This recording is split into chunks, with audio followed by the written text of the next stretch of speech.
સાવલી વિસ્તારમાં સ્થાનિક સ્વરાજ્યની ચૂંટણીને લઈ ભાજપમાં આંતરિક ભડકો જોવા મળ્યો। ધારાસભ્ય કેતન ઇનામદારના વિસ્તારમાં વોર્ડ નંબર 6 ના પૂર્વ કોર્પોરેટર ચેતન દવેના બળવાથી રાજકીય ગરમાવો જોવા મળ્યો। ચેતન દવે અને ધારાસભ્યના પીએની અપક્ષ ઉમેદવારી નોંધાવતા ભાજપમાં આંતરિક અસંતોષ સામે આવ્યો। તેમની અપક્ષ એન્ટ્રીના કારણે વોર્ડ નંબર 6 ના રાજકીય સમીકરણોમાં સંપૂર્ણ ફેરફાર થવાની શક્યતા વ્યક્ત થઈ રહી છે।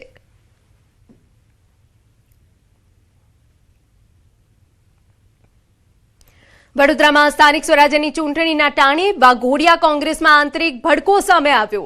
પાયાના કાર્યકરો અને હોદ્દેદારોની અવગણના થવાના આરોપો વચ્ચે અનેક નેતાઓએ રાજીનામા આપી દીધા છે। વાઘોડિયા શહેર મહિલા પ્રમુખ ભાવુક થઈ રડતા નજરે પડ્યા, જ્યારે કાજન અનિલભાઈ વણકરે કોંગ્રેસનો સાથ છોડ્યો છે। લાંબા સમયથી કામ કરતા હોવા છતાં ટિકિટ ન મળતા નારાજગી વધી છે અને ટિકિટ વેચાણના ગંભીર આક્ષેપો પણ ઉઠ્યા છે। બીજી તરફ કોંગ્રેસે હજુ ઉમેદવાર યાદી જાહેર ન કરતા અસંતોષ વધુ ઘેરો બન્યો છે। આજે મેં કેટલા 15 વર્ષથી કાર્ય કરતા છું અને મારું એટલું સરસ સંગઠન બી ચાલતું હતું અને મેં ટિકિટ માંગી હતી।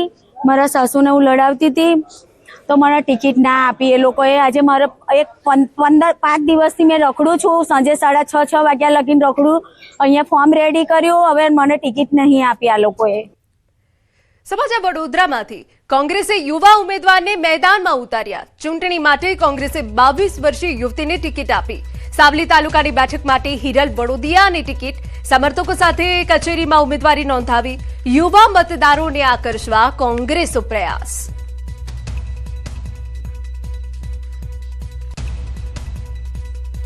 હવે વાત ભરૂચની કરીએ। શહેરની નગરપાલિકા ચૂંટણીમાં વોર્ડ નંબર 9માં રાજકીય રસાકસી વધુ તેજ બની। સતીશ મિસ્ત્રીએ ફરી એકવાર અપક્ષ ઉમેદવારી નોંધાવતા સમીકરણમાં ફેરફાર થવાની શક્યતા ઊભી થઈ। તેઓ અગાઉ 3 વખત અપક્ષ અને 3 વખત ભાજપના ઉમેદવાર તરીકે જીત મેળવી ચૂક્યા છે, જેના કારણે તેઓ મજબૂત ઉમેદવાર ગણાય છે। ભાજપ તરફથી આ વખતે ટિકિટ ન મળતા તેમણે અપક્ષ તરીકે મેદાનમાં ઉતરવાનો નિર્ણય લીધો છે। તેમની એન્ટ્રીથી વોર્ડ નંબર 9ની ચૂંટણી વધુ સ્પર્ધાત્મક બનવાની શક્યતા વ્યક્ત થઈ છે।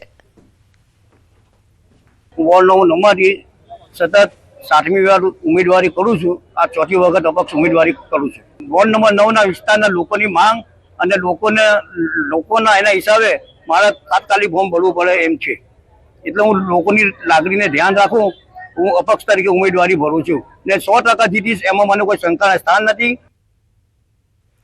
ખંભાળિયા તાલુકામાં રાજકીય માહોલ ત્યારે ગરમાયો જ્યારે તાલુકા પંચાયતના પૂર્વ પ્રમુખ અને ભાજપના દિગ્ગજ નેતા બહાદુરસિંહ વાઢેરે ભાજપ છોડીને આમ આદમી પાર્ટીમાં જોડાઈ વાડીનાર બેઠક પરથી ઉમેદવારી નોંધાવી। તેમના આ પગલાથી જિલ્લામાં નવા રાજકીય સમીકરણો ઊભા થયા છે અને ચર્ચાઓ તેજ બની છે।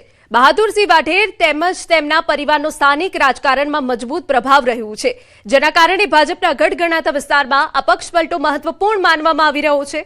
તેમની એન્ટ્રીથી વાડીનાર બેઠક પર ચૂંટણી જંગ વધુ રસપ્રદ બનવાની શક્યતા વ્યક્ત કરવામાં આવી રહી છે।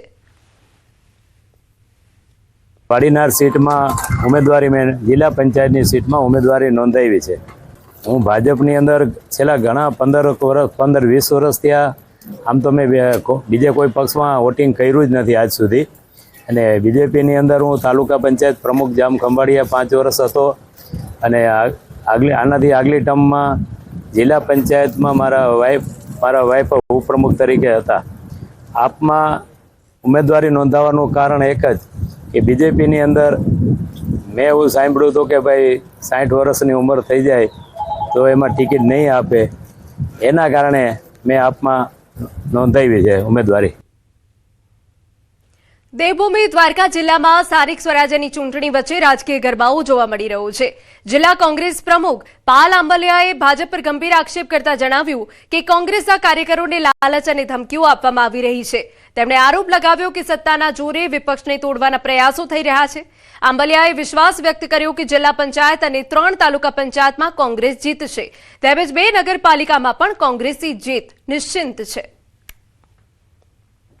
અત્યારે અમે મેન્ડેટ રજૂ કરવા આવ્યા હતા, પણ જે રીતે છેલ્લા 3-4 દિવસથી ભાજપ કોંગ્રેસના ઉમેદવારોને ધમકી આપવાની વાત, દબાવવાની વાત, ક્યાંક લોભ લાલચ આપવાની વાત ખૂબ પ્રયત્નો કર્યા છે, પણ અમારા દરેક જે યુનિટ છે એના પ્રમુખ હોય, શહેર પ્રમુખ હોય, તાલુકા પ્રમુખ હોય અને આખી ટીમે જે રીતે એકજૂટતાથી, તાકાતથી આ તમામ સામ દામ દંડ ભેદની જે ભાજપની નીતિ છે એની સામે પણ જે અડીખમ રહ્યા છે, મને પૂરો વિશ્વાસ છે કે દ્વારકા જિલ્લામાં જિલ્લા પંચાયત પણ બનાવશું, બેમાંથી બે નગરપાલિકા પણ બનશે.